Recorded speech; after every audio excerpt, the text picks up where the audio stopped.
একটি সুখ সংবাদ একটি সুখ সংবাদ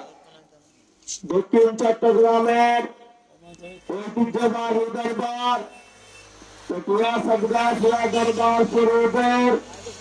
মহান নক্ষত্র হযরত শাহ সৈয়দ আলহাজ মাওলানা আবুল খায়ের সুলতান ফরিদ রাদিয়াল্লাহু তাআলা এর তৃতীয় পুত্র দরবারের বর্তমান সদগান রসূল আওলাদে রসূল সুরাতুল রাসাদ হযরত শাহ সৈয়দ মুর্শিদে বরহক আবু মোহাম্মদ মুস্তাকবিল্লাহ সুলতান ফরিদ আলম গত রাত 4:00 সময়